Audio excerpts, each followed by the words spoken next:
శ్రీ గురుదేవాయ నమః. ఓం సల్లక్షణ సమారంభాం చిదానందేతి మధ్యమాం అస్మదాచార్య పర్యంతాం వందే గురు పరంపరాం. ఓం గీతామృత మహోదధయే నమః. ఓం గీతామృత ఆస్వాద ఆనందాయ నమః.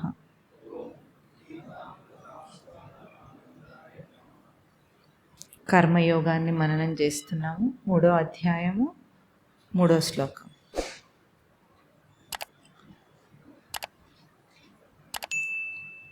శ్రీ భగవాన్ ఉవాచ లోకేస్మిన్ ద్వివిధా నిష్ఠా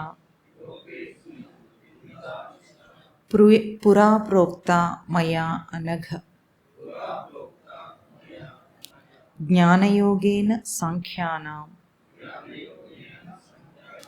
కర్మయోగేన యోగినాం న కర్మణామనారంభాత్ నైష్కర్మ్యం పురుషోస్నుతే న చ సన్యసనాదేవ సిద్ధిం సమధిగచ్చతి. కర్మయోగము ఎటువంటిదంటే తెలుసుకున్న జ్ఞానాన్ని జీవిస్తే ఎట్లా ఉంటుంది, జీవింపజేస్తే ఎట్లా ఉంటుంది. దాంట్లో తేడా అర్థం చేసుకోవడం కొంచెం సూక్ష్మమైన విషయం. చేసే పనులన్నీ కర్మలాగా అనిపిస్తాయి మనకు. అట్లా కాదంటోంది భగవద్గీత. ఇప్పుడు మనకు గొంతులో శబ్దం వస్తుంది. ఏది మీరు అందరు శబ్దం చేయండి, చేయండి. అమ్మో, శబ్దం అంటే మీకు ఓంకారమే వచ్చిందే. అట్లా కాదు. ఆ అన్నాం అనుకోండి, శబ్దం కదా. ఇప్పుడు శబ్దం, ఇప్పుడు కూడా శబ్దమే, కానీ ఇదేమో మాట, అదేమో శబ్దం. తేడా ఏమిటి? గొంతులోంచి వచ్చే ఒక శబ్దం ఉంది, ఒకటేమో శబ్దం అన్నాం, ఇంకో దాన్ని మాట అంటున్నాం. ఇంకా పిచ్చి పిచ్చిగా చేస్తే గోల అంటాం. తేడా ఏమిటి? అన్ని శబ్దాలే కదా. మాట అని ఎందుకు అన్నాను దీన్ని?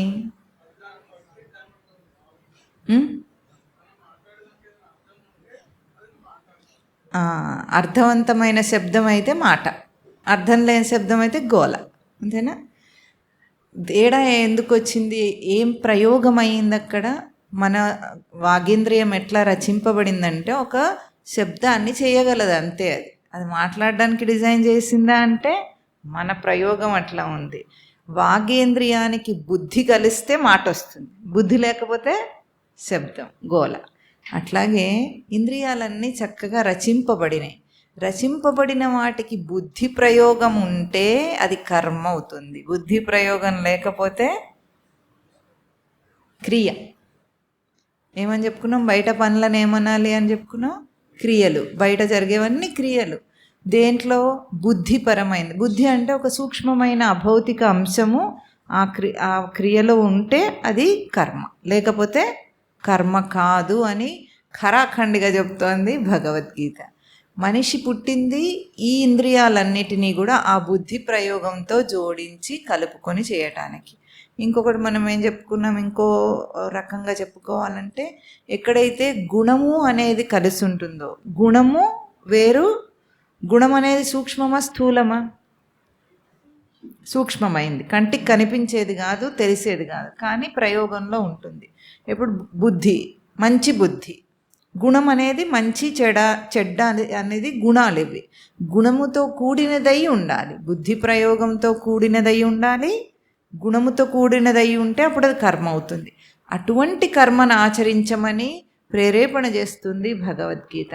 మనిషి ఎట్లా ఉన్నాడు, జీవుడు ఎట్లా ఉన్నాడు? 84 లక్షల జీవరాశుల గర్భాలను మనం చెప్పుకునేవి ఏవి ఉంటాయో అన్నిట్లో కూడా క్రియాకలాపాలే జరుగుతున్నాయి, కానీ కర్మగా ఏది జరగటం లేదు. ఆ క్రియలు జరిగితే ఏమైంది అంటే ఆ క్రియల వలననే బంధంలో ఇరుక్కున్నాడు మనిషి.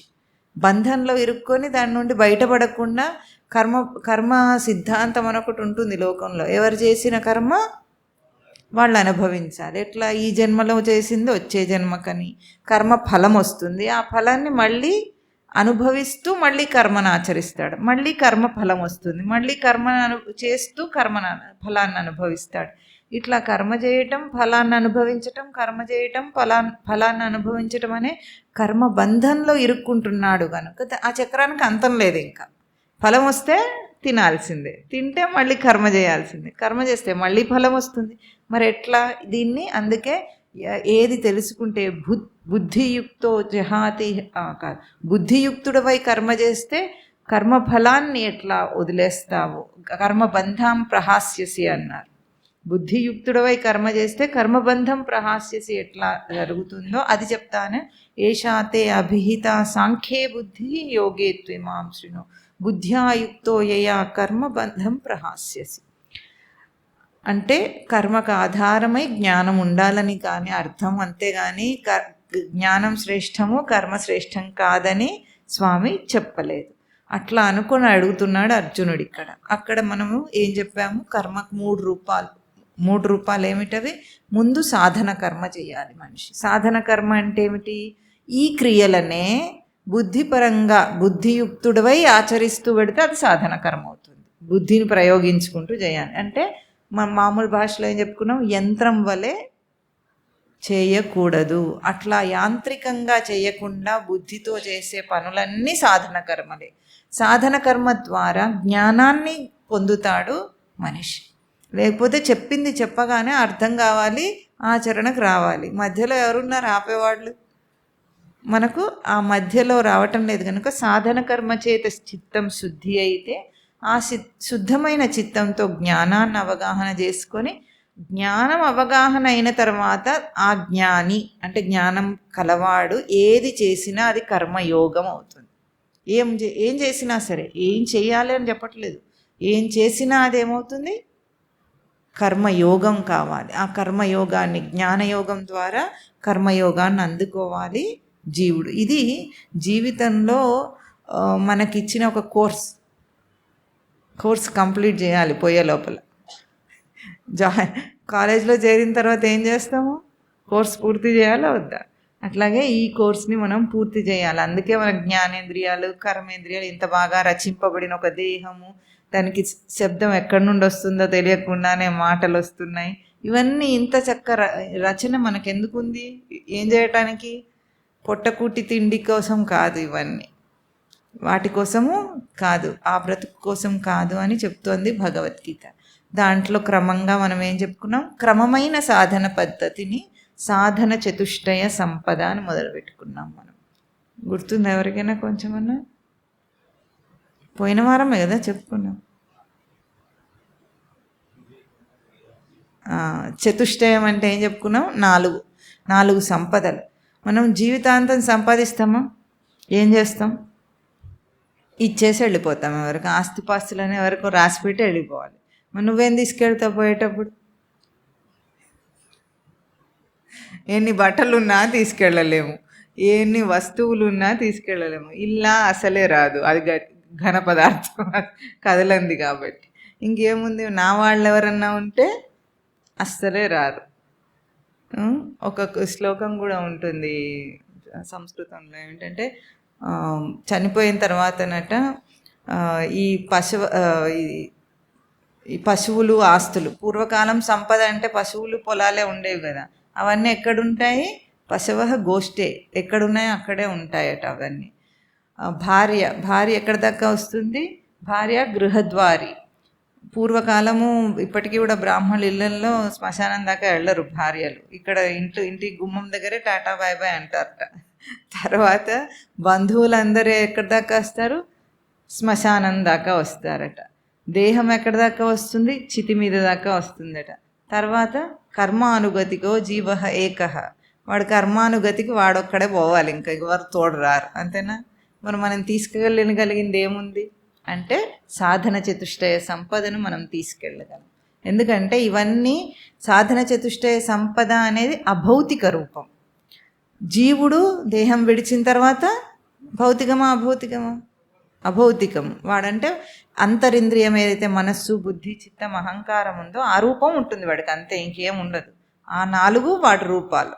ఆ 4 అంటే 4 రూపాల్లో ఉంటాడని కాదు, ఆ 4 అంశాలు వాడి రూపం, అంతే, అది ఉంటుంది. అక్కడ అభ్యాసం అయ్యేది సాధన చతుష్టయ సంపద. కాబట్టి జీవుడు సాధన చతుష్టయ సంపదను సంపాదిస్తే అసలైతే తర్వాత తీసుకెళ్ళేవి కాదు, నిజానికి పోలిక కోసం చెప్పాం, కానీ ఇక్కడే ముక్తుడవుతాడు వాడు, జీవన్ముక్తిని సంపాదిస్తాడు. కనుక జీవన్ముక్తుడై విదేహముక్తుడు అవుతాడు, దేహం విడిచిన తర్వాత ముక్తుడైపోతాడు.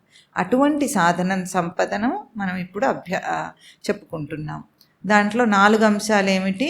వివేకము, చెప్పండి, వైరాగ్యము, శమాధి షట్క సంపత్తి, ముముక్షుత్వము.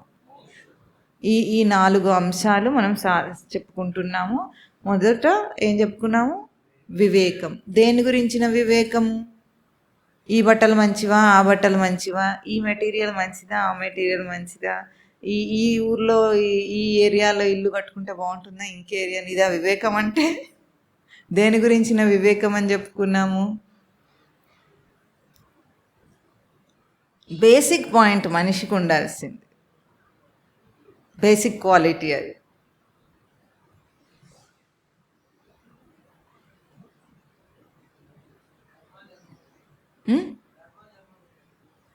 మీరు సొంతది ఏదో కనిపెట్టారు, అది బాగా మంచిదే అయినా సరే అది కాదు మనం చెప్పుకున్నది. నిత్యానిత్య వస్తు వివేకము అని చెప్పుకున్నాం. చెప్పలేదా? ఇక్కడ చెప్పానా? R&Dలో అయిందా? ఇక్కడ కూడా అయింది. వివేకం, వైరాగ్యం చెప్పుకున్నాం. వివేకం అనేది మనిషికి ఉన్న మనిషికే ఉన్న ఒక అంశం, అన్ని జీవరాశులకు లేదు. జీవరాశులన్నిటికీ వేరే వివేకం ఉంది. ఏం తినాలో ఏం తినదో దానికి తెలుసా తెలియదా? తెలుసు. సింహం ఎప్పుడైనా గడ్డి తింటుందా? పొరపాటున కూడా తినదు. మనమన్నా తింటామేమో కానీ అది మాత్రం పొరపాటున కూడా తినదు. అంటే ఆ వివేకం దానికి ఉంది. ఏదైతే కర్మకు తగిన వివేకం ఉందో అది మనిషికి మాత్రమే. మనం చెప్పుకున్నది ఏమిటి? నిత్యానిత్య వస్తు వివేకము. ఇప్పుడు గుర్తుపెట్టుకుంటారా ఇవాళ? చెప్పండి, ఏమిటి అంటే? నిత్యము అనిత్యము నందు వాస్తవం ఏదో అది తెలుసుకోవటం అన్నమాట. ఏది నిత్యమైంది, ఏది అనిత్యమైంది, అది వాస్తవం. వాస్తవం అంటే ఏమిటి? వాస్తవానికి అని అంటాము మాట్లాడేటప్పుడు, అంటే ఏమిటి? నిజానికి అని అర్థం, ఉండటానికి అని అర్థం. అది నిత్యమా అనిత్యమా, ఈ వివేకం చేసుకోండి సరిపోతుంది. అంటే మనిషి కోరికల ప్రేరేపణ చేత పరిగెత్తుతాడు. ఎవరైనా, సాధారణ మనిషి ఎవరైనా సరే, ఏ ప్రేరేపణ ఉంది వాడికి పని చేయటానికి? మోటివేషన్ ఏమిటి అంటే Dzire is the only motivation. కోరిక లేకుండా ఎవ్వడు ఏ పని చేయడట. అట్లా కోరికల నుండి వచ్చే ఆ ప్రేరేపణను నిగ్రహించటానికి మనకు ముందు కావాల్సింది ఏమిటి? ఏదైనా కోరిక వచ్చింది, దాన్ని ఏమనాలి ఇప్పుడు మీరు? నిత్యమా అనిత్యమా? నిత్యం అంటే శాశ్వతం, అనిత్యం అంటే అశాశ్వతము, తాత్కాలికం, అప్పటికప్పుడు ఉండేది, తర్వాత ఉండనిది. ఈ ఒక్క మాట ఆలోచిస్తే కోరిక నిగ్రహింపబడుతుంది. కొంతమంది కోరిక ఎంత వేగంగా ఉంటుందంటే ఆపలేరు దాన్ని, వాళ్ళు నిగ్రహించుకోలేరు. అంటే తనకు ఇప్పుడు మనం లోకంలో ఎన్నో కోరికలు వస్తుంటే తీర్చుకుంటే తప్పేమిటి అనుకుంటాం. సరే, తాహతలో ఉన్నవి తీర్చుకోవటము న్యాయంగా కూడా అనుకుంటాం లోకంలో. సరే, వాడికి ఉంది, వాడు చేసుకున్నాడు, ఇప్పుడు ఏమైంది అని అంటామా లేదా? కానీ ఉన్నది చేసుకున్నాము అన్నది కాదు అక్కడ. ఆ తీవ్రతను ఆపగలిగావా లేదా? సాధకులు చేసేదేమిటి? ప్రయత్నపూర్వకంగా నిగ్రహించటం. అన్నీ ఉన్నా కూడా దాని మీద ప్రీతి ఉండకూడదు. ప్రీతి ఎట్లా పోతుంది మనకు? ఎందుకండి ఈ ప్రీతి లేకుండా ఉండటం? వైరాగ్యం. వైరాగ్యం అంటే ఏమిటి చెప్పుకున్నాము? ప్రీతి లేకుండా. ఎందుకు ప్రీతి లేకుండా అంటే, అరే చిల్లర విషయానికి ఎందుకంత, ఏం అవసరం దాని గురించి, అంటే దానికి విలువ ఎంత? అనిత్యము క్షణికమైన దానికి విలువ ఎంత? ఇది ఆలోచిస్తే లోకంలో మనం చేసే అన్ని పనుల్లో మన అత్యుత్సాహం ఏదైతే చూపిస్తూ ఉంటామో అన్నీ పోతాయి. ఇప్పుడు ఒక మనిషికి సినిమాలు చూసే అలవాటు ఉందనుకోండి, సినిమాలు ప్రతి వారం ఆదివారం సినిమాకి వెళ్ళేవాళ్ళు మీకు తెలుసా ఎవరికన్నా? ఈ కాలంలో వెళ్ళట్లేదు కానీ ఒకప్పుడు ఇంట్లో ఇప్పుడంటే మొబైల్ ఫోనే అన్నీ చూపిస్తుంది కాబట్టి తగ్గిపోయింది ఎంటర్టైన్మెంట్. ఇందులో బోల్డ్ అంతా యూట్యూబ్లు, ఫేస్బుక్లు, ప్లాట్ఫామ్స్ వేరే ఉన్నాయి. ఒకప్పుడు వీడైతే చూశాడు ఆదివారం సినిమాకి వెళ్ళటం ఉండేది. ఎందుకు? అసలు అది ఎందుకు అని, ఇంట్లో టీవీ ఉందో లేదో కానీ ఎంటర్టైన్మెంట్ ఏదో ఒక రకంగా మనసును ఆహ్లాదపరచాలి. చీపెస్ట్ వే సినిమా ఒకప్పుడైతే, ఇప్పుడు కొద్దిగా ఖరీదైందేమో తెలియదు కానీ అసలు తెలియదు ఏముందో ఇప్పుడు లోకంలో. ఒకప్పుడు చీపెస్ట్ ఎంటర్టైన్మెంట్ 3 గంటల సేపు ఒక ఆహ్లాదం వస్తుంది అనుకొని పెడతారు. ఎందుకు ఆ చీప్ ఎంటర్టైన్మెంట్కి మనసు మొగ్గుతుంది? ఎందుకంటే నిజమైన ఆనందం తెలియదు దానికి కాబట్టి. అల్పమైన ఆనందం కోసం అది మొగ్గు చూపుతుంది. నిజమైన ఆనందం ఉందా అంటే ఒక్కొక్కసారి సినిమా చూసొస్తే తలనొప్పి వచ్చింది టీ పెట్టి అంటాడా లేదా? ఒక్కొక్కసారి ఏడ్చినట్టుంది సినిమా అంటాడా లేదా? ఇవన్నీ అంటాడు, అయినా పెడతాడు. ఒక్కొక్కసారి ఎట్లా ఉంటుంది, ఇట్లాంటి సినిమాలు సమాజాన్ని చెడగొడుతున్నాయని కూడా తెలుస్తుంది. అయినా మీకు తెలుసా, సమాజాన్ని చెడగొట్టే సినిమా ఎప్పుడైనా సూపర్ హిట్ అవుతుంది. అవునా? ఎందుకంటే సమాజానికి అదే కావాలి. మాట వరుసకైతే అంటున్నారు కానీ ఎవడు చూసి హిట్ చేశాడు చెప్పండి? పోకిరి లాంటి ఒక సినిమా ఉంది. పోకిరి అని పేరే పెట్టారు వాళ్ళు. ఎవడు చూస్తాడు అది? ఎవరు దాన్ని హిట్ చేశారు? పోకిరి మనస్తత్వం ఉన్నవాళ్ళ కాదా చెప్పండి? ఇడియట్, పోకిరి, ఇంకేమైనా ఉన్నాయేమో తెలియదు. తర్వాత ఇవి కూడా పిల్లలు చెప్తుంటారు కాబట్టి బాగా తెలుస్తుంటాయి. మొన్న ఏదో చెప్పారు, గుర్తుండట్లేదు కానీ ఇట్లా సినిమాలు ఇవన్నీ ఎందుకు హిట్ అవుతున్నాయి చెప్పండి? ఆ బుద్ధులన్నీ వీళ్ళకి లేవు, చూసేవాళ్ళకు లేకుండానే చూస్తారు ఎవరన్నా. మనకు ఆసక్తి లేని అంశాన్ని మనం ఎప్పుడు అది బాగా గుర్తించాలి. మనలో ఎక్కడో అక్కడ అంశం ఉంది అంటే మనం దానికి ఆకర్షింపబడుతున్నాం, లేకపోతే గుడ్డిగానన్నా చేస్తున్నాం. అంటే బుద్ధి అసలు ప్రయోగించకుండా ఏది చూడాలి ఏది చూడొద్దు అనే కొంచెం కూడా తెలియకుండా వచ్చింది, రిలీజ్ అయింది, చూసేసాం. అంటే ఇది ఒక ఉపమానం మాత్రమే. మనస్సు దేని యందు ఆహ్లాదాన్ని కోరుతుందో ఒక్కసారి మన బుద్ధులు మనకే తెలుస్తాయి. ఏం కోరుతుందో నీ మనస్సు, దేని వైపు మొగ్గు చూపిస్తుందో నీ బుద్ధి అట్లా ఉందని అర్థం. అంటే ఒక మనస్సు ఒక పిచ్చి సినిమా మీద వెడుతుంది అంటే మనస్సు ఆ రూపాన్ని తీసుకుంటుంది, తీసుకోకుండా చేయలేదు. మనస్సుకున్న క్వాలిటీ ఏమిటంటే మనస్సుకి రూపం ఉందా లేదు, దేన్ని కోరుతుందో ఆ రూపాన్ని తీసేసుకుంటుంది అది. ఉదాహరణకు మామూలుగా చెప్పాలంటే నీకు ఒక స్వీట్ అంటే ఇష్టం, లడ్డు అంటే ఇష్టం అంటే నీ మనస్సు లడ్డు రూపాన్ని తీసుకుంటుంది. అప్పుడే ఇష్టము అనేది మనకు ఏర్పడుతుంది, లేకపోతే ఏర్పడదు. ఇది మనం ఆలోచించాం. మన ఇష్టాలే మన క్యారెక్టర్ని చెప్తాయి, మన అలవాట్లే మన క్యారెక్టర్ని చెప్తాయి. మన మనస్సు ఎట్లా ఉందో అవే చెప్పేస్తాయి అన్నమాట. మనకు తెలియదు. మనం ఏమనుకుంటాం, నేను చాలా బుద్ధిమంతుడిని. చూసేది మాత్రం సినిమా ఏది వస్తుంది, ఛానల్ ఓపెన్ చేస్తే ఏ సినిమా ఉంటే అది చూస్తా. బుద్ధిమంతుడిని కదా నేను. అట్లా చూడగలడా? వివేకం ఉన్నవాడు ఎప్పుడు అట్లా చేయడు. వివేకం ఉన్నవాడు ఎంచుకొని చూస్తాడు. ఇప్పుడు న్యూస్ పేపర్ చదువుతున్నాం. న్యూస్ పేపర్ కంటే మనకు ఆప్షన్ లేదు, అందులో ఏది ఉంటే అది చదువుతాం. ఒక పుస్తకం కొనుక్కొని బుక్ స్టాల్కి వెళ్ళి చదువుకోవాలంటే ఏ పుస్తకాన్ని కొనుక్కుంటాం మనం? ఎవరికి ఏ ఆసక్తి ఉన్నదో ఆ టాపిక్కి సంబంధించిన పుస్తకాన్ని కొనుక్కుంటున్నాం. అంటే అప్పుడు ఏమర్థమైంది మనకు ఏది ఆసక్తి ఉంది అని మనం కొనుక్కున్న పుస్తకం ఏం చెప్తుంది? మన టాపిక్ ఆఫ్ ఇంట్రెస్ట్, మనకి దేని మీద ఇంట్రెస్ట్ ఉందో దాన్ని చెప్పేస్తుంది. అట్లాగే మన బుద్ధులన్నీ మన చేష్టల్లోనే ఉంటాయి. మనిషి ఎట్లాంటి వాడు చేసే ఒకరోజు దినచర్య చూస్తే వాడి గురించి చెప్పవచ్చు. వివేకం ఉన్నవాడు ఎట్లా చేస్తాడు? ఎంచుకొని తనకు కావలసింది ఎంచుకుంటాడు. గుడ్డిగా లోకం ఏది చేస్తుందో అది చేస్తుంది. టీవీలో ఏ సీరియల్ వస్తే అది, టీవీ ఆన్ చేస్తే ఏది వస్తే అది, ఇట్లా చూడడు. ఎందుకు? ఆ సమయంలో దాన్ని చూస్తున్నప్పుడు మెదడు దాన్ని ఆ మెటీరియల్ని లోపలికి తీసుకుంటుంది కదా, ఆ అంశాన్ని. అప్పుడు దానికి ఏం ప్రభావం ఉండదంటారా? తప్పకుండా ఉంటుంది. కేవలం చూసినంత మాత్రాన్నే చెడిపోయినవి ఎన్నున్నాయి అంటే అజామిలుడు కథ చాలా బాగుంటుంది భాగవతంలో. చూసినంత మాత్రాన్నే చెడిపోయాడు. సద్బ్రాహ్మణుడు, అనుష్ఠానపరుడు, ఒక వేశ్యని సంభోగాన్ని చూసినంత మాత్రానే చెడిపోయాడు. అట్లా కాకుండా వివేకం అనేది ప్రయోగించు. ఏది నిత్యం, ఏది అనిత్యం. అనిత్యమైన అల్పమైన విషయాల యందు మనస్సు పరిగెత్తుతున్నంతసేపు సాంఖ్యయోగం కాదు కదా. సాంఖ్యయోగం మనం ఇప్పుడు భగవద్గీత పుస్తకంలో చదివామనుకుంటున్నాం. సాక్షాత్ కృష్ణ పరమాత్మ ఇక్కడ నిలబడి చెప్పినా ఎక్కదు మనిషికి. ఎందుకు? బుద్ధి అంత చెడిపోయి ఉంది కాబట్టి. కనుక సాధన కర్మల ముందేం చేయాలి? నీ చాయిస్ ఉండాలి. వివేకం అంటే ఏమిటి? నీ బుద్ధిపూర్వకంగా విచారించి ఎంచుకో. అందరు ఏది చేస్తే అది చేస్తా, ఏదొస్తే అది చూస్తా, ఏది చెప్తే అది వింటా. నలుగురు కూర్చున్నారు, మాట్లాడతారు, ఏదో ఒకటి మాట్లాడతారు. దీన్ని ఏమంటారు? పిచ్చాపాటి. పిచ్చాపాటిలో ఇంట్రెస్ట్ ఎవరికి ఉంటుందండి? ఒక నిర్దిష్టమైన లక్ష్యం లేని వాడికి పిచ్చాపాటి మీద టైంపాస్ కావాలి, వాడికి కాలక్షేపం. కాలాన్ని క్షేపం చేయాలా, కాలాన్ని సద్వినియోగం చేసుకోవాలా?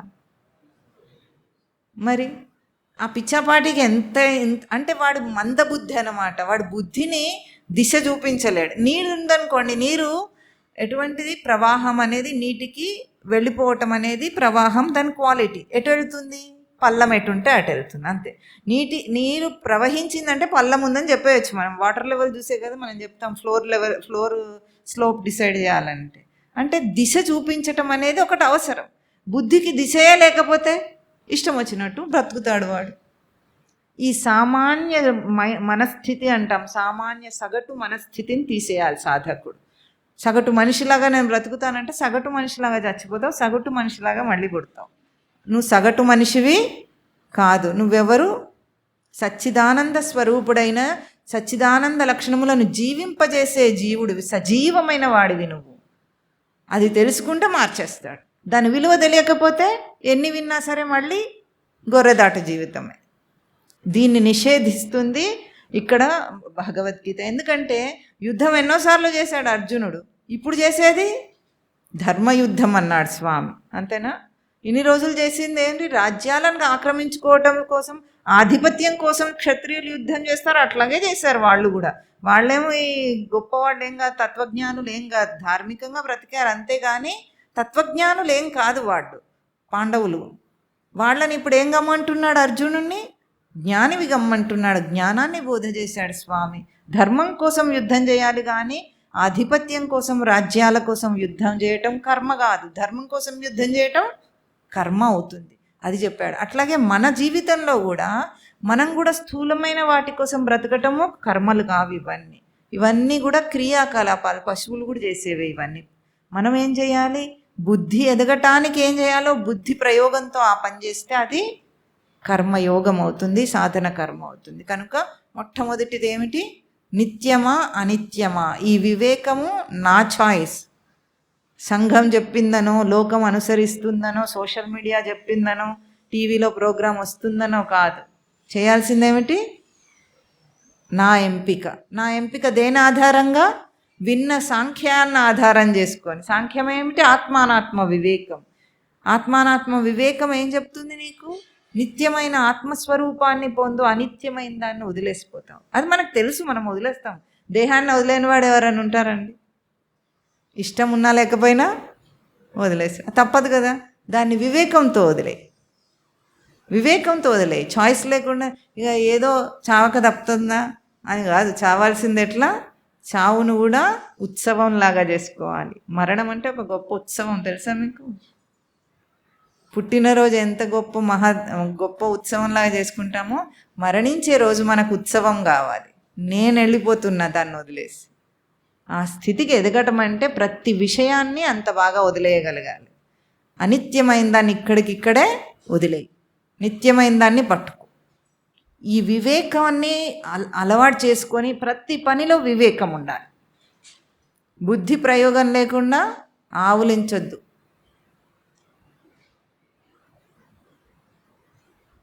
బుద్ధి ప్రయోగం లేకుండా తుమ్మొద్దు. అట్లా అలవాటు చేసి చూడండి. మీకు ఇది హాస్యాస్పదం అనిపిస్తుందేమో, సత్యం ఇది. జ్ఞాని అంటే అట్లా ఎరుకలో ఉండేవాడే. వాడు ఏ విషయాన్ని కూడా అట్లా వదిలిపెట్టాడు, ఎరుక లేకుండా వదిలిపెట్టాడు. ఆ వివేకము అంత పదునైంది మన బుర్ర.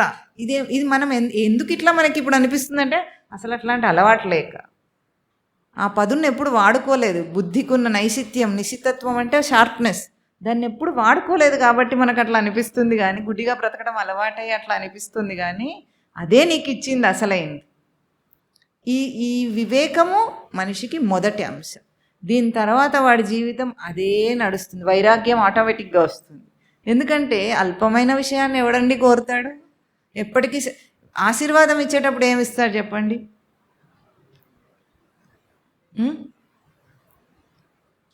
ఈ ఒక్కరోజే చల్లగా ఉండు అంటారా? శతాయుష్మాన్ భవ, దీర్ఘాయుష్మాన్ భవ. ఎందుకో ఏం చేయాలి? ఇప్పటికిప్పుడు బాగుండండి అందరూ అని ఎవరు అన్నారు. 4 కాలాలు తెలుగులో ఆశీర్వదించినా సరే సంస్కృతం రాకపోతే 4 కాలాలు పిల్లా బాబులతో చల్లగా ఉండు అంటారు. 4 కాలాలు అంటే కొంచెం శాశ్వతత్వం అడుగుతున్నారు కదా, అదే మొత్తం శాశ్వతత్వం కావాలి. అది చూసిన రోజు వైరాగ్యం వస్తుంది. చిల్లర విషయాల మీద ఎవడు దృష్టి పెడతాడు? ఉన్నతంగా ఎదగాలి, ఉన్నతంగా బ్రతకాలి. మనిషి అంటే ఉన్నతంగా బ్రతకడం అంటే డబ్బుకు సంపాదించడం కాదు, అపోహ తీసేయండి. కీర్తి ప్రతిష్టలు రావటం కాదు, తన బుద్ధి వివేకం ఎట్లా పనిచేస్తుందో, తన క్యారెక్టర్ అంటారు కదా, అది ఎంత ఎదిగిందో, ఎంత గొప్పగా ఉందో, ఇది కావాలి మనిషికి. అప్పుడు వైరాగ్యం అనేది ఇహ అమూత్ర ఫల భోగ విరాగం అన్నారు. ఆ వైరాగ్యం ఏమన్నారు? వైరాగ్యం అంటే లడ్డు మీద వైరాగ్యం కాదు, తినగా తినగా వచ్చేది విరక్తి, అంతేనా? బోర్ కొట్టడం అంటామే, అది కాదు వైరాగ్యం అంటే. వైరాగ్యం అంటే ఏమిటి? దాని అశాశ్వత గుణాన్ని చూసి, అశాశ్వత లక్షణాన్ని చూసిన తర్వాత దాని మీద ప్రీతి లేదు. ఈ చిన్న విషయం నాకెందుకు అని దేన్ననాలట? ఇహ అమూత్ర ఫలభోగ విరాగం. ఈ లోకంలో చేసే పుణ్యకర్మలనబడే వాటి వల్ల వచ్చే ఫలమును కానీ పైలోకాల్లో వస్తాయి, స్వర్గాది లోకాల్లో నాకు సీట్ రిజర్వేషన్ అవుతుంది, నోములు వ్రతాలు యజ్ఞాలు దానాలు ధర్మాలు చేస్తే అనుకునే ఆ స్వర్గాది లోక ఫలభోగ కాంక్ష కానీ లేకుండా పోతుందట. ఏం చేస్తారు స్వర్గానికి వెళ్తే మహా గొప్పగా? చెప్పండి, ఊహనే కదా. అందుకే వేమన పద్యంలో ఎంత సులభంగా చెప్పాడు, తన సంతోషమే స్వర్గము, తన దుఃఖమే నరకమన్రు తథ్యము సుమతి. ఇక్కడ నేను సంతోషం అంటే హ్యాపీ కాదు, సంతోషం అంటే సంతృప్తి, తోషం అంటే తృప్తి. తృప్తిని మించినది ఏది లేదు. ఎందుకు తృప్తి ఎప్పుడు వస్తుంది? ఏది కావాలో అది నా దగ్గర ఇప్పుడే ఉంది, ఇంకెందుకు నాకు బయటి విషయం అనే ఆ వైరాగ్య భావన రావాలి మనిషి. ఎప్పుడు వస్తుంది? తన లోపల ఉన్న సంపదను చూసుకుంటే వస్తుంది. తన లోపల తాను సత్సమృద్ధ స్వరూపం.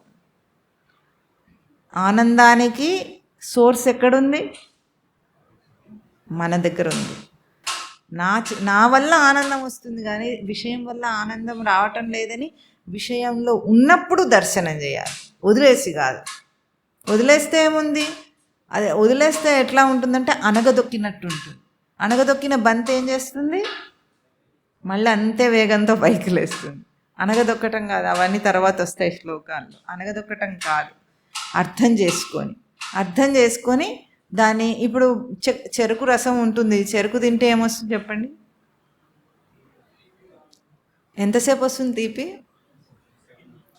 తర్వాత పిప్పి. ఆ పిప్పిని ఎవరైనా ఉంచుకోగలుగుతారా? థూ అని ఉంచుతాడు. అంటే రసం పోయిన దాన్ని ఎట్లా తీసేస్తాము? తుప్పుమని ఉమ్మి తీసేస్తున్నాం. ఉంచుకోలేం మనం దాన్ని, నోటికి అది సహించదు, క్షణకాలంలో తీసేస్తాం ఆ రసం పోతే. అట్లాగే నిస్సారమైన వస్తువుని నోట్లో ఉంచుకోలేని మనము నిస్సారమైన విషయాన్ని మనసులో బుద్ధిలో పట్టుకొని ఉంటామా? అది వైరాగ్యం. ఎప్పుడైతే పూర్తి వైరాగ్యం వస్తుందో దేన్ని చూసినా ఆకర్షణ కలగదు వాడికి. లేకపోతే ఒక మనిషిలో ఏదైనా చూడగానే వాడది కొనుక్కుంటే పరిగెత్తటమే, లోకం ఒక పని చేస్తే పరిగెత్తటమే. ఇది మనకెంత ఉంది చూసుకోవాలి అంతే. ఎవరిది వాళ్ళకి మనసు ఎంత పరిగెత్తుతుంది. ఈ మీటర్ ఎవరి దగ్గర ఉంటుంది? మన దగ్గరే. ఈ నిశిత పరిశీలన, తనను తాను ఇంట్రోస్పెక్షన్ అంటే ఆత్మ పరిశీలన అంటారా? ఇవే ఆత్మ పరిశీలన అంటే ఆత్మను చూడటం కాదు. ఇవే మన లక్షణాలన్నిటినీ చూసుకుంటూ మనం ఎదుగుతున్న దాన్ని చూసుకో, ఇప్పటికీ ముందుకి ఇప్పటికీ తేడా ఎంత. అట్లా బ్రతుకుతూ ఇదివరకు కూడా చెప్పుకున్నాం. అంత మాత్రం చేత డబ్బు లేకుండా ఉండమని చెప్పలేదు, కీర్తి ప్రతిష్టలు లేకుండా ఉండమని చెప్పలేదు, దాన్ని సంపాదించమని చెప్పలేదు. అవన్నీ బై ప్రోడక్ట్స్, వస్తే వస్తాయి లేకపోతే లేదు, అంతే. వాటి విలువేముంది మన జీవితంలో? ఇది వైరాగ్యం. పూర్ణమైన వైరాగ్యంతో ఎప్పుడు ఉంటాడో ఆ తర్వాత సాధన ఏం చెప్తుంది అంటే శమాది షట్క సంపత్తి అన్నాం. 6 అంశాలు ఉంటాయి. షట్కం అంటే 6. 6 ఏమిటి అంటే శమము, చెప్పండి, దమము, ఉపరతి, తితిక్ష, శ్రద్ధ, సమాధానం. ముందు శమం అన్నారు. శమం అంటే అంతరింద్రియ నిగ్రహం అన్నారు. అంతరింద్రియ నిగ్రహం అంటే,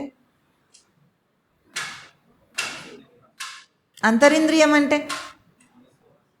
మొత్తం చెప్పండి. అంతరింద్రియం ఏది మనకు? మనస్సు ఒకటే అంతరింద్రియమా? మనస్సు, బుద్ధి, చిత్తం, అహంకారం, ఈ 4 కలిపి ఒకటే అంతరింద్రియంగా చెప్పబడింది. 4 అంశాలుగా ఉంటుంది మన లోపలది కాబట్టి 4గా చెప్పారు. అంతరింద్రియాన్ని నిగ్రహించాలట. మనస్సును ఎట్లా నిగ్రహిస్తారబ్బా? నిగ్రహం అంటే అదుపు చేసుకోవటం అనేది మనకు మామూలు సామాన్య భాష. కంట్రోల్ చేసుకోవటం, అదుపు చేసుకోవటం అంటాం. నిగ్రహం అంటే ఏమిటంటే మనస్సు అనే అంశం వచ్చినప్పుడు తన గ్రహింపు తనకు రావాలి. మనకెట్లా ఉంది? మనస్సు అంటే కోరికలు, ఆలోచనలు, ఇదే కనిపిస్తుంది. కానీ మనస్సు సచ్చిదానంద స్మృతి యొక్క తేజస్సుతో వెలుగుతుందని మనకి ఎప్పుడు అనిపించదు. మనకెందుకు? దాంట్లో అంతా నింపింది ఏమిటి? ఒక బంగారు పాత్రను తీసుకొని చెత్త నింపితే ఎట్లా ఉంటుంది? ఇప్పుడు బంగారు పాత్రలో చెత్త వేసాం, దాన్ని డస్ట్బిన్ అంటామా బంగారు పాత్ర అంటామా? మీరు చెప్పండి. డస్ట్బిన్ అంటారా? పాత్ర యొక్క బంగారంతో మనకేం లేదా? అట్లాంటిదే మనస్సు. నిజానికి అదేమిటి? బంగారు పాత్ర. మనం ఏం చేసాం?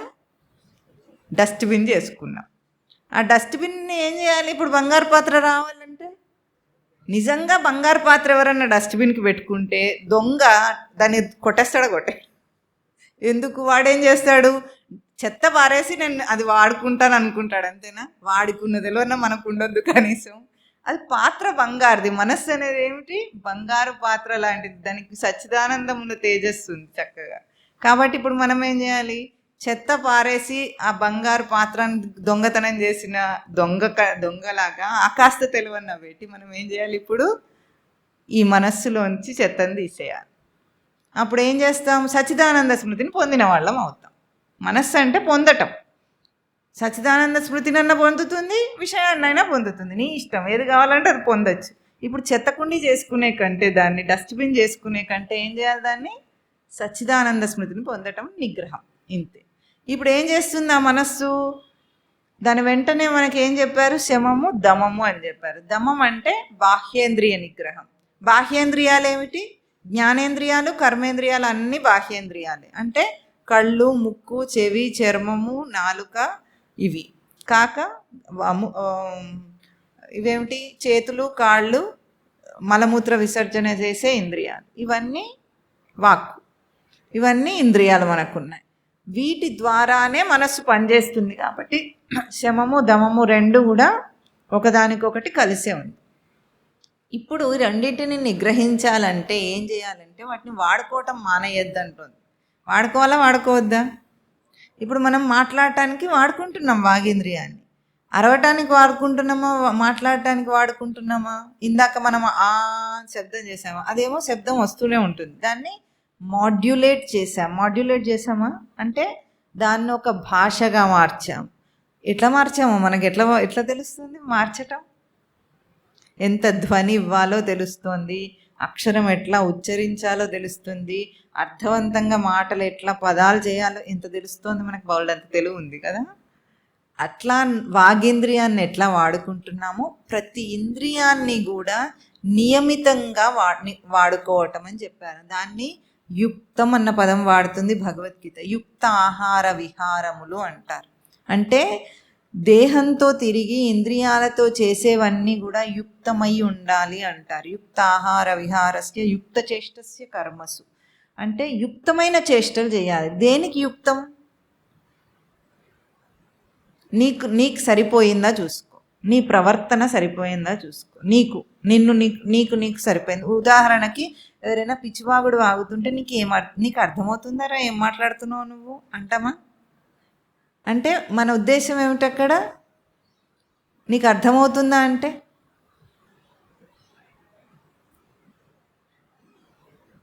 మన ఉద్దేశం ఏమైనా అట్లా అన్నాం, నీకు తెలుస్తుందా నువ్వు ఏం మాట్లాడుతున్నావో తెలుస్తుందా నీకు అంటామా?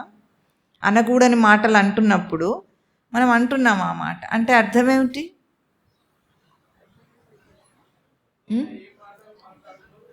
నీకు సరిపోయిందా ఆ మాట అనే కదా అర్థం. నీకన్నా అర్థమై సరిపోతుందా, అసలు అట్లా అనొచ్చా అని నీకు తెలుస్తుందా లేదా అంటామా లేదా? అంటే ఏది చేసినా మనకు తెలియాలి. మనకు తెలియటం అనేది చాలా ముఖ్యం. మనం అనుకుంటాం నేను తెలియకుండా చేస్తున్నానా? అట్లా చెప్తారు మాతవారు. ఏంటి తెలియకుండా మనం ఏమైనా చేస్తున్నామా? తెలియకుండా తింటున్నామా అండి? తెలియకుండా పోతున్నామా ఎక్కడికైనా వెళ్ళాలంటే? మీరు చెప్పండి, తెలియకుండా చేస్తున్నారా తెలిసి చేస్తున్నారా?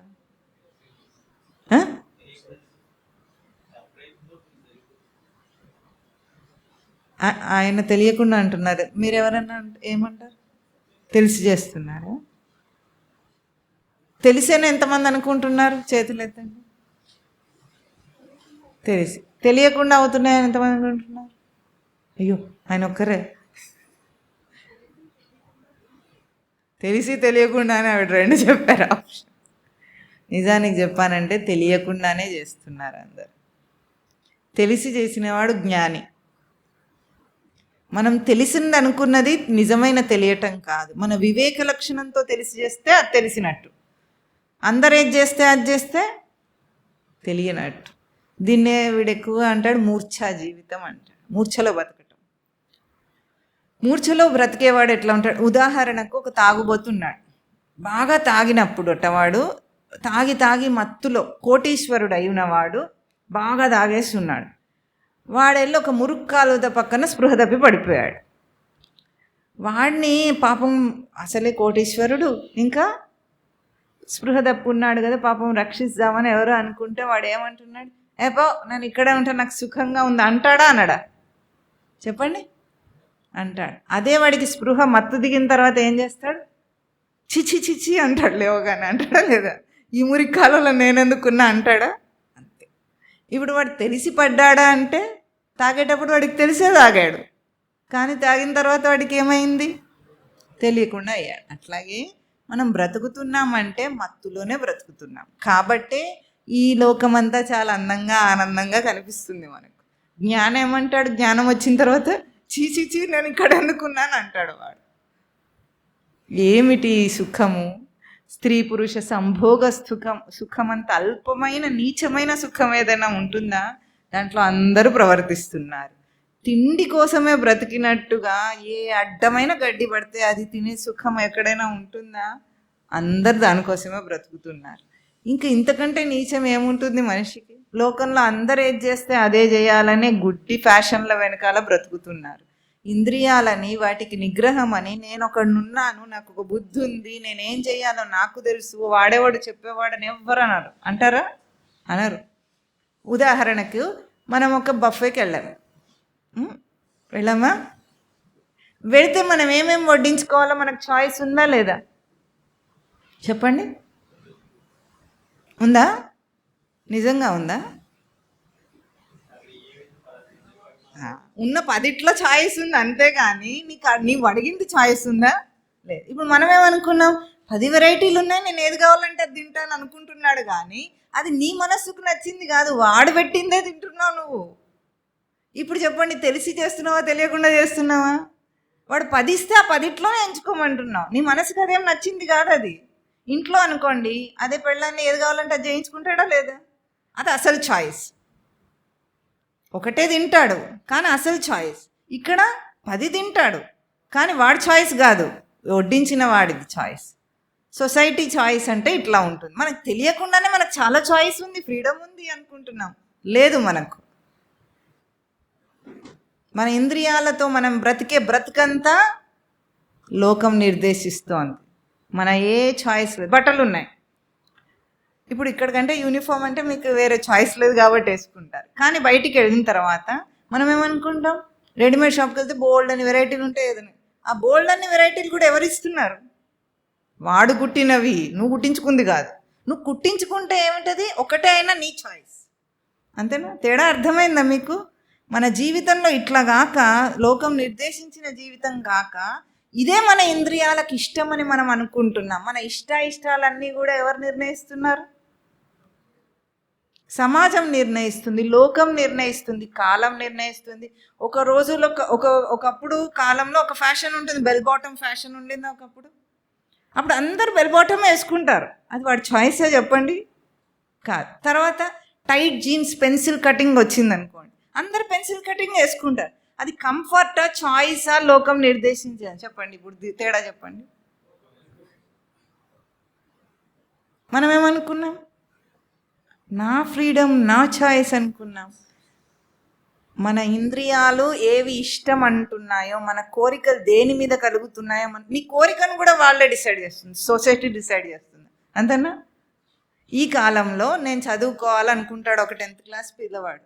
ఏం చదువుకుంటాడు చెప్పండి, మీరు చెప్పండి చూద్దాం. ఉద్యోగ అవకాశాలు ఎక్కువగా దేనికుంటే అదే చదువుకుంటాడు, అంతేనా? ఇంజనీరింగ్ అని పచ్చిపులుసులాగా ఇంజనీరింగ్ అయిపోయింది. అందరూ ఇంజనీరింగే చదువుకుంది. అది విలువైందా ఇప్పుడు? అయినా సరే అదే అనుకుంటాడు వాడు. ఇంకో చాయిస్ తీసుకోడు. వాడి ఇంట్రెస్ట్ కనుక ఇంకొకటి ఉండి వాళ్ళ తల్లిదండ్రులు అది చేయనిస్తే అది వాడి చాయిస్ అవుతుంది. కానీ లేదు, సమాజంలో 99% మంది ఏం చేస్తారు, వాడు అది ఇష్టంగా కూడా మార్చుకుంటాడు. 10th క్లాస్ నుండి మనకు 10th క్లాస్ ఎందుకు, 8th క్లాస్ 6th క్లాస్ నుండే రుద్దుతాం మనం వాడికి. రుద్దేటప్పటికి వాడు అది ఇష్టంగా మార్చుకొని మనకు తెలియకుండానే బ్రెయిన్ వాష్ అంటారు చూసారా, ఆ బ్రెయిన్ వాష్ చేస్తుంది మనకు సొసైటీ. అది మనం ఇష్టాలు అనుకుంటాం వాటిని.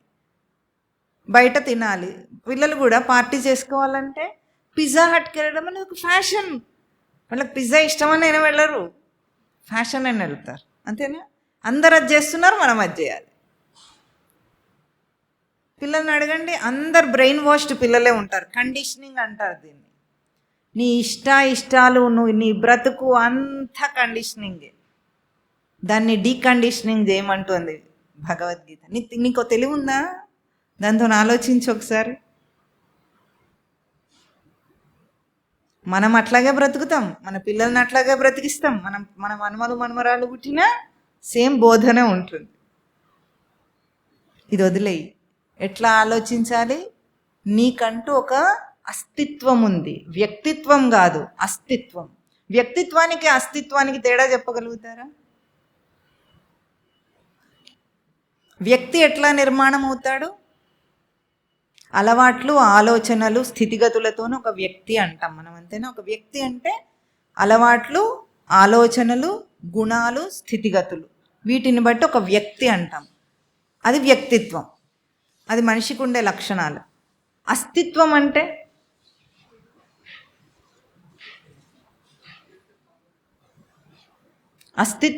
అస్థి, ఉండుటతో సంబంధించి ఏదైతే ఉనికికి సంబంధించో అది అస్తిత్వం. నీ అస్తిత్వాన్ని గుర్తించు, వ్యక్తిత్వాన్ని కాదు. వ్యక్తిత్వం సమాజం నిర్మాణం చేస్తోంది, అస్తిత్వం తనకున్నది. మనిషి తెలియకుండానే వ్యక్తిత్వాన్ని నిర్మాణం చేసుకుంటున్నాడు.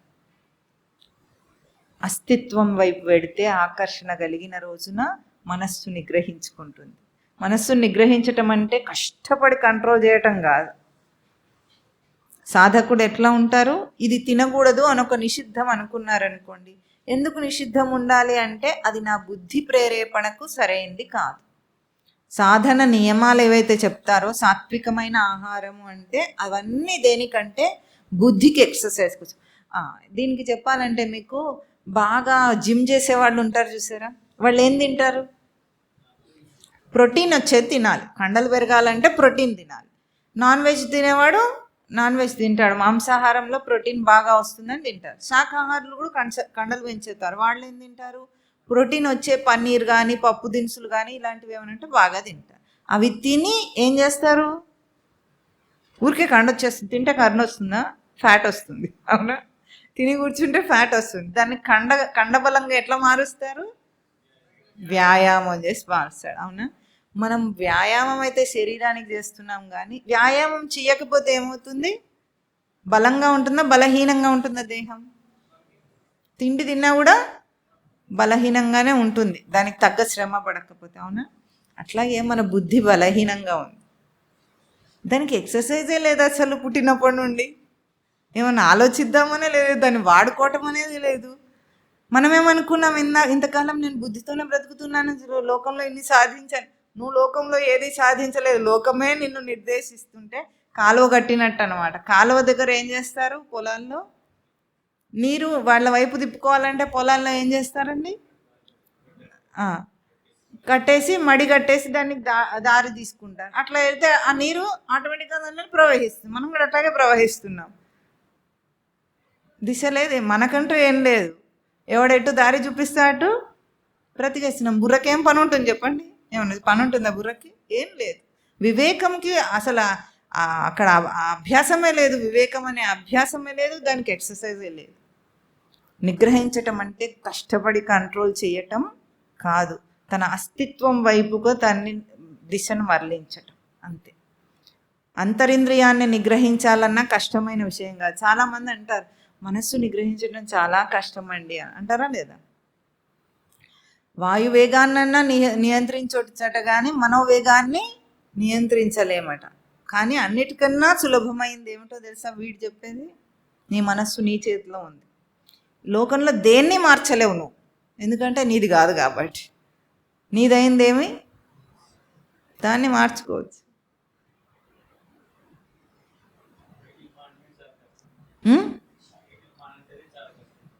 ఏం మానాలంటే? కాఫీ టీ అనేది ఒకానొక అంశం అంతే. కాఫీ టీ మానితేనే ఇంకా నీకు వైరాగ్యం వస్తుందని కూడా అనడు వీడు. కాఫీ టీ అనేది దానంతటదే మానుకోవాలి. ఎప్పుడు మానగలుగుతాము? నేను ఎందుకు దానికి అడిక్ట్ అయ్యానని ఒక చిన్న విచారణ తీసుకొస్తే సరిపోతుంది. చేయగలిగిన వాళ్ళు మన కంటి ముందే ఉన్నప్పుడు చేయటం కష్టం అంటున్నామంటే అర్థమేం అక్కడ? అడిక్షన్ అనేది ఏదైనా సరే బలహీనత. అడిక్షన్ ఈజ్, చెప్పండి ఏమిటి? వ్యసనం ఏదైనా సరే. ఇప్పుడు ఒకప్పుడు అన్నిటికంటే పెద్ద వ్యసనాలు ఏముండేవండి? తాగుడు, సిగరెట్ లాంటివి అనేవాడు కదా. ఇప్పుడు ఈ కాలంలో అన్నిటికన్నా పెద్ద వ్యసనం చెప్పండి? మొబైల్. ధార్మికులు వాళ్ళు వీళ్ళు ఎవ్వరని లేదు దానికి, అతీతులు ఎవ్వరు కాదు దానికి. తాగుబోతులు అంటే చాలా సంస్కారం హీనులే తాగేవాళ్ళు, సిగరెట్ జోలికి వెళ్ళరు. ఇప్పుడు చిన్న పెద్ద వాడు వీడు ఏది లేదు, లోకమంతా మొబైల్ అడిక్టెడ్. పెద్ద వ్యసనం అది. అందుకే డిజిటల్ డీటాక్సిఫికేషన్ అనేది చాలా అవసరం అట. కొన్ని ఊర్లలో, పల్లెటూర్లలో ఏం చేస్తున్నారంటే 1 గంట సేపు wifi connection cut, current cut. ఏ డిజిటల్ పరికరాలు ఏదైతే ఎలక్ట్రానిక్ పరికరాలు ఉంటాయి అన్నీ గంట సేపు వాడద్దు. జస్ట్ గంట సేపటికే బోల్డ్ అంత తేడా వస్తుంది. మనం అంతేనా అనుకుంటాం. ఏది చేసి చూడండి చూద్దాం. ఇదేం చేస్తుందో తెలుసా? దీని వెనకాల మొత్తం వాటికన్ సిటీ అంతా ఒక ఉద్యమం నడుస్తుందట. మనిషిని మొబైల్కి ఎట్లా అడిక్ట్ చేయాలి అనే ఒక పెద్ద ఉద్యమం సాఫ్ట్వేర్ ఇండస్ట్రీలో నడుస్తుంది. ఎట్లా? మనకి ఈ మధ్య గమనించారా?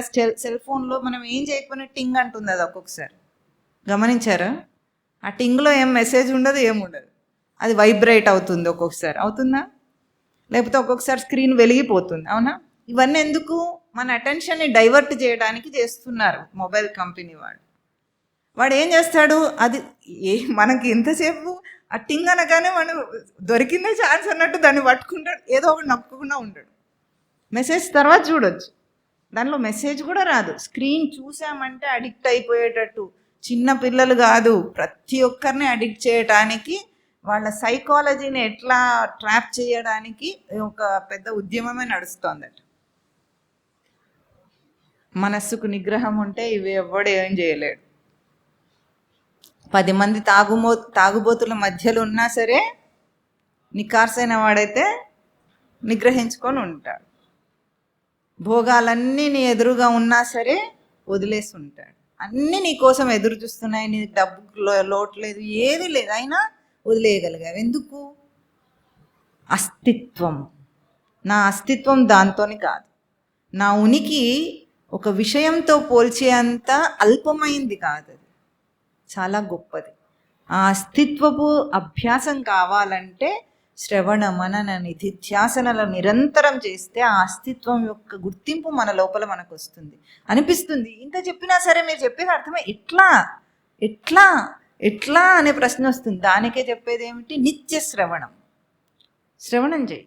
మనం ఎంతసేపు వింటాం? ఇప్పుడు వారంలో మీరు 1 గంట సేపు వింటారు. ఎంత పర్సెంట్ అది? ఎన్ని గంటలు పోతే 1 గంట వింటున్నాం. దీనికి ఒక ఉపమానం చెప్తారు స్వామివారు. టొమాటో రసం పెట్టాలనుకుంటున్నాం. ఒక పెద్ద గంగాళం నిండా నీళ్లు తీసుకున్నట. గంగాళం రసం పెట్టాలని వీడి ఉద్దేశం. ఒక టొమాటో వేసాడట దాంట్లో. అప్పుడు ఏమవుతుందండి? రసం వస్తుందా? చెప్పండి. వాసన కూడా రాదు. వస్తుందా? నీళ్లు లాగానే ఉంటుంది. అట్లా ఉంది మన సాధన. మనం ఏం చేయాలి ఇప్పుడు? దాంట్లో 5 కిలోల టొమాటోలు వేస్తే అదే వస్తుందా లేదా? రుచి టొమాటో రసం అవుతుందా లేదా? అంతే. డాక్టర్ ఏం చెప్తాడు? మనకు ప్రిస్క్రిప్షన్ ఇస్తాడు, యాంటీబయాటిక్ రాశాడు 5 రోజుల కంటే. ఏం చెప్తాడు? 5 రోజులు కోర్స్ లాగా వేసుకోవాలి, మధ్యలో ఆపకూడదు. ఆపేస్తే పవర్ ఉండదు. 2 రోజులు వేసుకొని నాకు తగ్గిందంటే మళ్ళీ వస్తుంది రోగం. అవునా? ఎందుకు? దాన్ని ఏమంటే పొటెన్సీ అంటారు.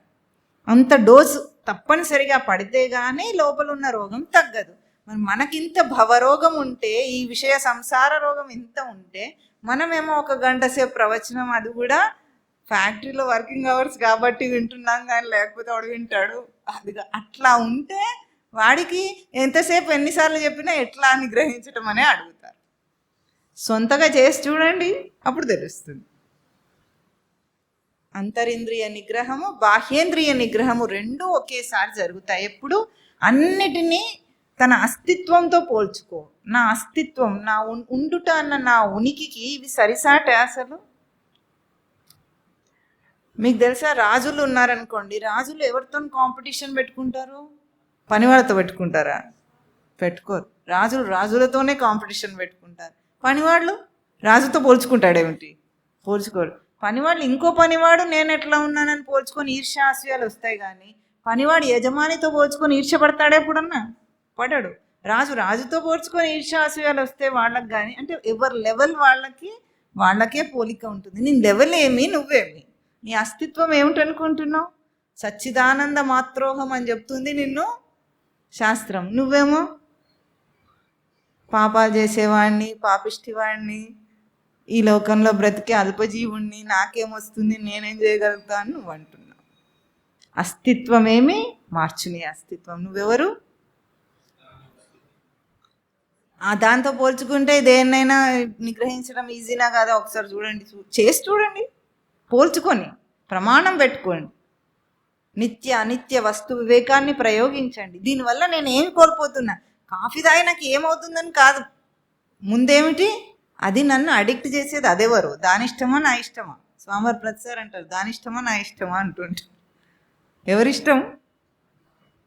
అంతే. దేహాన్ని కూడా నీ ఇష్టమా నా ఇష్టమా? ఒక పుస్తకంలో స్వామివారు రాశారు కూడా, ఏమిటంటే దేహము మాట వినలేదనుకోండి, దానికి ఒక బెదిరింపు ఇవ్వాలట, హెచ్చరిక. ఏమని? చూడు, నేను వాడుకునే ఒక పరికరాన్ని వినవు, నేను చెప్పినట్టు వింటే బాగుంటుంది, వినలేదా నిర్దాక్షిణ్యంగా నిన్ను వదిలేస్తా. నీ గతి ఏమవుతుందో తెలుసా నీకు? అందన్ని అడగాలి. దాని గతి ఏమవుతుంది? కాల్చి అవతల పారేస్తారు. అంతేనా? వింటావా? నీకు నాతో పాటు గౌరవం ఉంది, దండాలు పెడుతున్నారు, నేను వదిలేస్తే ఏమవుతావు? ఇట్లా బెదిరించే స్థితిలో ఉండాలి. కానీ మనసు మాట వినటం లేదు, దేహం మాట వినటం లేదు, ఇంద్రియాల మాట వినటం లేదు. డ్రైవింగ్ వచ్చిన వాడు ఆ మాట అంటాడు ఎప్పుడన్నా? కారు మాట వినటం లేదని అంటాడా? రానివాడికి ఎట్లా ఉంటుంది? స్టీరింగ్ ఎటో పోతుంది, గేర్ ఎట్లా మార్చాలో తెలియదు, వాడికి బ్రేక్ వేయటం రావట్లేదు. రానివాడికి ఉంటుంది, వచ్చిన వాడికి? నీకు వచ్చారా ఇంతకు డ్రైవింగు? దేహం డ్రైవింగ్, మనసు డ్రైవింగ్. డ్రైవింగ్ ఇన్స్టిట్యూట్లో జాయిన్ అవ్వాల్సింది, వాడు చెప్పినట్టు వినాల్సిందేనా? అప్పుడు చెప్పినట్టు చేయాలి అంతే. అది కర్మానుష్ఠాన సాధన. చెప్పినట్టు చేయాలి. శాస్త్రం ఏం చెప్పింది? ఇది నిషిద్ధం, తినద్దు, ఇది అవసరం, చెయ్యి. ఇది నిషిద్ధం అంటే తిండొక్కటే కాదు, ఏవేవి నిషిద్ధమో అవి. ఫస్ట్ ఏముండాలి? అనవసర విషయాలు, చెత్త మనకి దేని ద్వారా వస్తుందో దాన్ని ముట్టుకోకూడదు. అది టీవీ కావచ్చు, మొబైల్ ఫోన్ కావచ్చు, ఇంకేమైనా కావచ్చు, వాట్సాప్ గ్రూప్లో చిట్ చాట్ కావచ్చు, ఏదన్నా సరే ముందు దాన్ని ఆపేయాలి. న్యూస్ పేపర్ రీడింగ్ కావచ్చు, ఆపే. ఇది కూడా తిండే కదా, మనసుకు అనుక్షణం తిండి పెడుతూనే ఉన్నాం కదా మనం. ఆపేయి. దాని ప్లేస్లో దానికి మంచి తిండి పెట్టాలి కదా, దాన్ని ఎండగొట్టద్దు పాపం. ఏం చేయాలి? ఇప్పుడు ఒక మంచి పుస్తకం తీసుకో, చదువు, అలవాటు చేయి, విను, అలవాటు చేయి. ఇప్పుడు మనకి ఎన్ని రకాల సౌకర్యాలు వచ్చినాయి, ఆడియో బుక్స్ వస్తున్నాయి, ఎన్ని రకాల పుస్తకాలు ఉన్నాయి, ఎంత ఉంది మనకి ఇప్పుడు. పూర్వం అంటే కష్టపడి ఉపనిషత్తులు, భగవద్గీతని ఇప్పుడు సింప్లిఫైడ్గా చెప్పేవాళ్ళు ఎంతమంది, ఎన్ని ఉన్నాయి మనకు. అవన్నీ సాధనాలు ఉండగా కూడా రుచించటం అనేది ముందు దానికి కష్టమే అనిపిస్తుంది మనసుకి. ఎందుకంటే విచ్చలవిడిగా తిరిగే పిల్లవాడికి హాస్టల్లో వేస్తే ఎట్లా ఉంటుంది చెప్పండి? కొన్నాళ్ళు కష్టపడతాడా లేదా? హోమ్ సిక్నెస్ కూడా వస్తుంది వాడికి. నేను వెళ్ళిపోతా అంటాడు. కానీ అదే ఒక ఐఐటి స్టూడెంట్ అనుకోండి, వాడు ఎట్లా ఉంటాడు?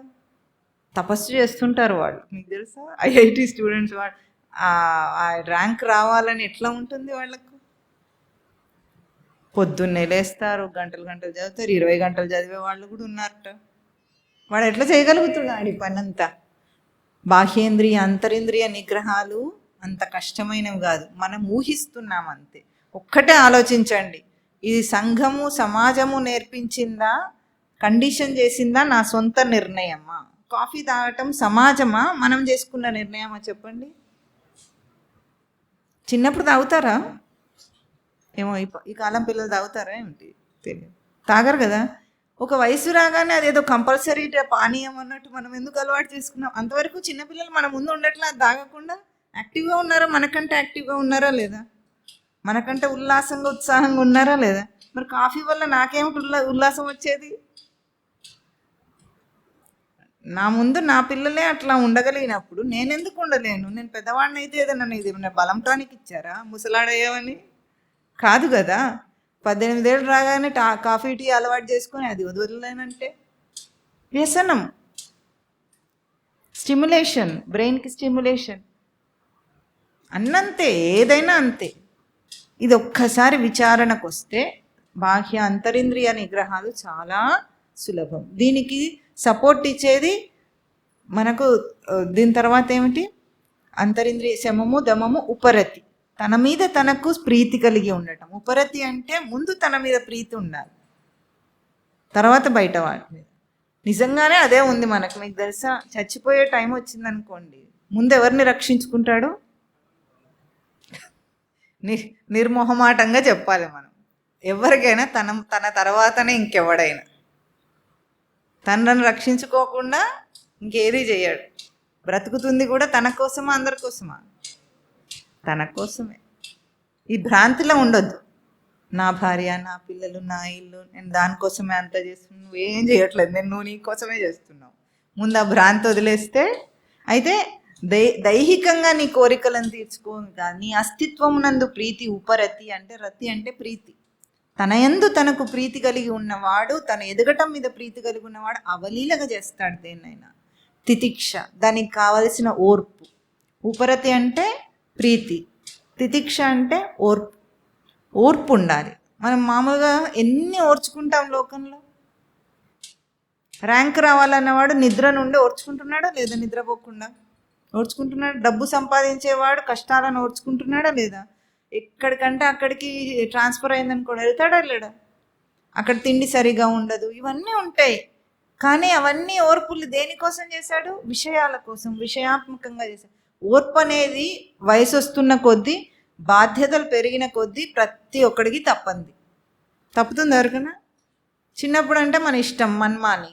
కానీ పెద్ద అయిన తర్వాత ఓర్చుకోవాలి. పెళ్ళాన్ని ఓర్చుకోవట్లే, ఓర్చుకుంటున్నారా లేదా? పెళ్ళాలు మొగళ్ళని ఓర్చుకోవట్లేదా? ఇద్దరు కలిసి పిల్లల్ని ఓర్చుకోవట్లేదా? అందరు కలిసి సమాజాన్ని ఓర్చుకోవట్లేదా?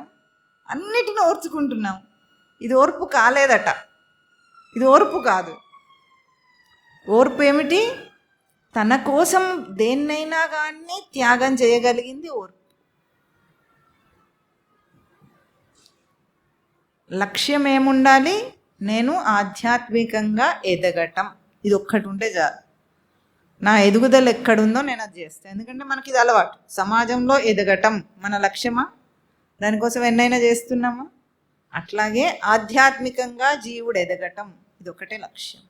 ఓర్పు అంటే, తితిక్ష అంటే ఏమిటంటే అన్నిటినీ కూడా వస్తూ ఉంటే తనను చెలింపజేయకుండా నిలదొక్కుకోవటం ఓర్పు. తను చెలింపజేసే విషయాలన్నీ తన మీదకి వస్తున్నాయి, నిలదొక్కుకో, చలించకుండా నిలదొక్కుకో, అది ఓర్పు. ఉపరతి శ్రద్ధ. ఉపరతి, తితిక్ష, శ్రద్ధ. శ్రద్ధ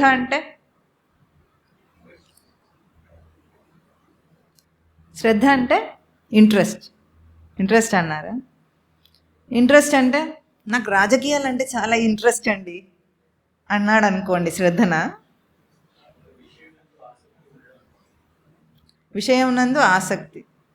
ఆసక్తి, శ్రద్ధ రెండు అంతే. శ్రద్ధ అంటే అది కాదు. మామూలుగా మనం ప్రయోగం అట్లా చేస్తాం ఆ శ్రద్ధ అన్న పదాన్ని. కానీ శ్రద్ధ అంటే చలించని విశ్వాసాన్ని శ్రద్ధ అంటారు. గురువు పట్ల, శాస్త్రం పట్ల, భగవంతుని పట్ల శ్రద్ధ ఉండాలి అన్నప్పుడు అంటే ఏమిటంటే చలించని ఒక విశ్వాసం. ఉదాహరణకు భగవద్గీత చెప్పింది సత్యమా కాదా అని మిమ్మల్ని ఎవరైనా అడిగితే ఏం చెప్తారు? ఏమిటి ప్రమాణం? పిల్లలు ఉంటారు, ఈ కాలం పిల్లలు అడుగుతారు, అందులో రాస్తే మాత్రం ఏమిటి ఆ సత్యమని ఎట్లా నమ్మాలని అడుగుతారు. మీరేం చెప్తారు? ఏమో నాకేం తెలుసు, మాకే సరిగ్గా తెలియదు, వాడికేం చెప్తామంటారా? మన శ్రద్ధ చూపించమంటారా? అల్పమైన విషయాల్లో ఎట్లా ఉంటుందో. పాల ప్యాకెట్ తీసుకుంటారా? ఒక ప్యాకెట్లో, 1/2 లీటర్ ప్యాకెట్లో ఎన్ని పాలు ఉంటాయి చెప్పండి? 1/2 లీటర్ ఉంటాయి. అడిగేది ఏముంది, అంత తెలివి లేకుండా. ఎప్పుడైనా కొలిచారా? ఎందుకో రాసుంటే ఉన్నట్టేనా? వాడు మోసం చేయలేడా చెప్పండి?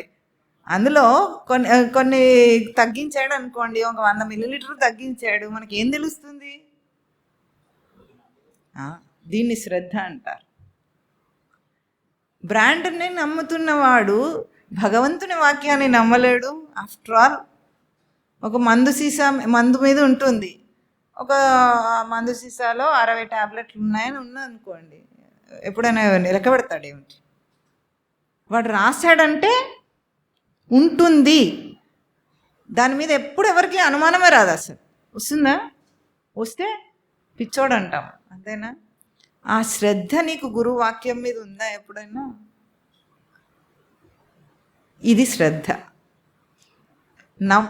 అనుమానం లేని విశ్వాసం ఉండాలి, సందేహం అనేది రాకుండా ఉండాలి. అప్పుడు వాడు ఆటోమేటిక్గా చేస్తాడు దానికి ఆలోచించే పని ఉండదు, ఆటోమేటిక్గా చేస్తాడు. మనకు సమాజం మీద అట్లాంటి శ్రద్ధ ఉంటుంది, లౌకిక విషయాల మీద శ్రద్ధ చాలా ఉంటుంది. న్యూస్ రీడర్ ఏది చెప్తే అది. నిన్న మఠంలో లైవ్ ప్రవచనం వస్తుంటే చెక్ చేద్దామని యూట్యూబ్ ఓపెన్ చేసాం, ఎట్లా వస్తుందో. దాని కిందనే హైదరాబాద్లో భారీ వర్షాలు అని పెద్ద రాసుంది. అయితే పక్కనే ఉన్న హైదరాబాద్లోనే ఉన్నాము, కానీ భారీ వర్షాలు, మునిగిపోతుంది హైదరాబాద్ అని చూపించాడు. వీడు ఎవరో వస్తే వాళ్ళని అడిగాడు, హైదరాబాద్ మునిగిపోతుంది బయట రోడ్డు మీద ఏమైనా అంటే మనకు ఎట్లా ఉంటుంది? న్యూస్ రీడర్ ఏది చెప్తే అది నిజం. శ్రద్ధ. తెలియకుండానే ఎన్ని శ్రద్ధలు ఉన్నాయి మనకు.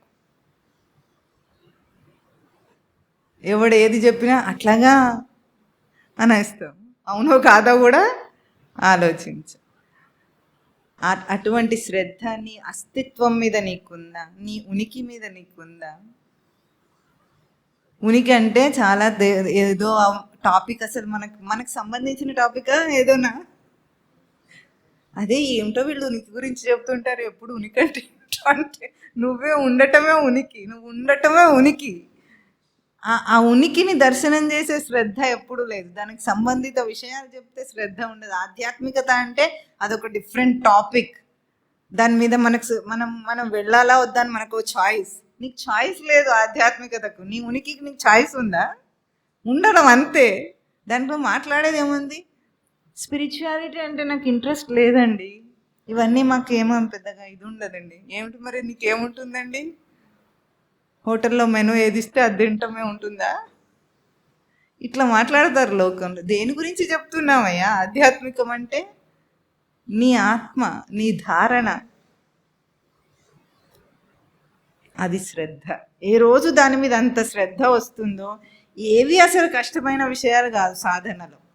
చాలా అవలి లేదంటే సాధన చేయటం. ఇవి రాకపోతే అది చాలా కష్టమైన పని. శ్రద్ధ లేకపోతే కష్టమైన పని. విశ్వాసం లేకుండా ఎవరు ఏది చేయరు కదా. అట్లా చేస్తే సమాధాన పడతాడు వాడు.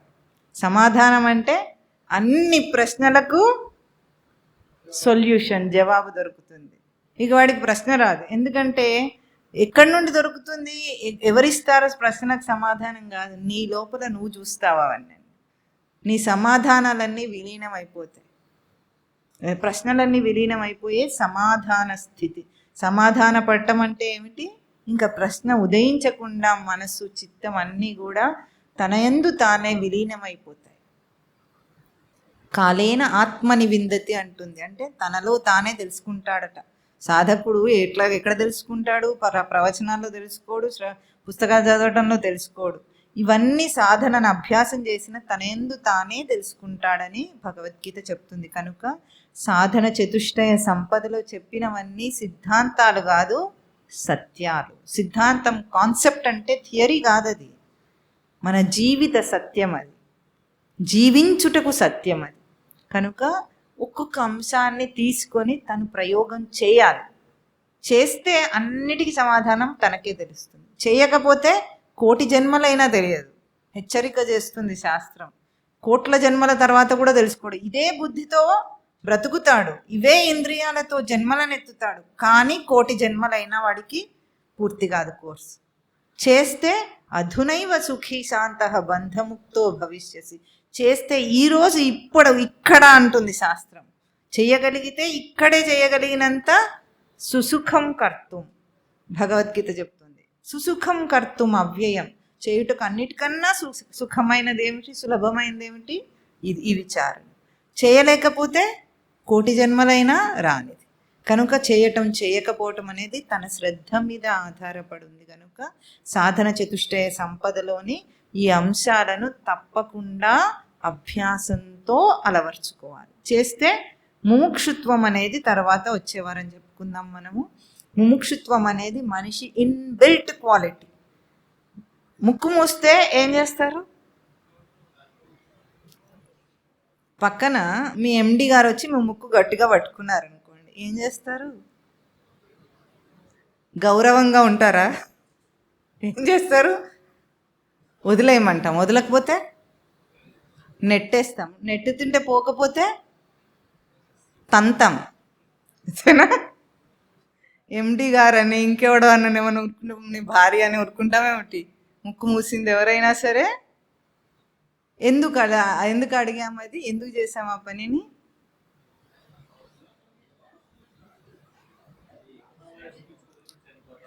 శ్వాస పీల్చుకోకపోతే చనిపోతాం. ఆ ఉపమానం ఎట్లా అర్థం చేసుకోవాలి? బంధిస్తే ఊరుకోడెవ్వడు. మీకు తెలుసా, పిల్లిని గదిలో వేసి బంధిస్తే అది పులిలాగా రంకె వస్తుంది, తెలుసా మీకు? పిల్లి అయినా సరే బంధిస్తే స్వేచ్ఛను కోరుకుంటుంది. జీవభావం నుండి ఇంకా స్వేచ్ఛను కోరటం లేదు. మనం ఎంత అల్పులంగా ఉన్నామో చూడండి.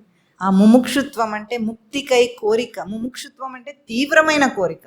ముక్తి అందు తీవ్రమైన కోరిక ఎప్పుడు ఉంటుంది? ఈ జీవభావంను బంధంగా చూస్తే అప్పుడు తెలుస్తుంది మనిషికి. ఆఫ్టర్ ఆల్ ముక్కు మూస్తేనే ఎవరినైనా కొడతావు, చంపుతావు, ఏదైనా చేస్తావే. నిన్ను జీవుడిగా బంధిస్తున్న నీ మనస్సుని ఏం చేయలేవా? నీ బంధాన్ని ఏం చేయలేవా?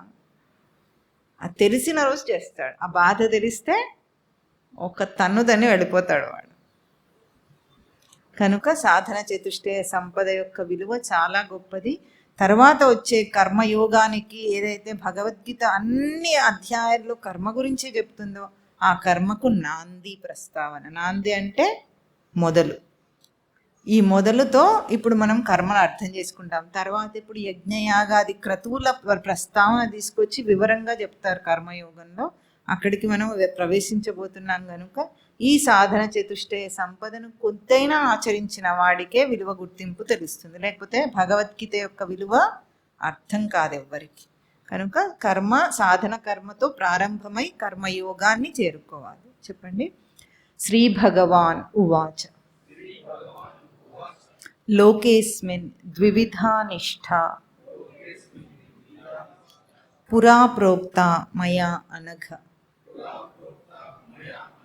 జ్ఞానయోగేన సాంఖ్యానాం కర్మయోగేన యోగినాం న కర్మణామనారంభాత్ నైష్కర్మ్యం పురుషోష్ణుతే న చ సన్యాసనాదేవ సిద్ధిం సమధిగచ్చతి. ఓం తత్ సత్.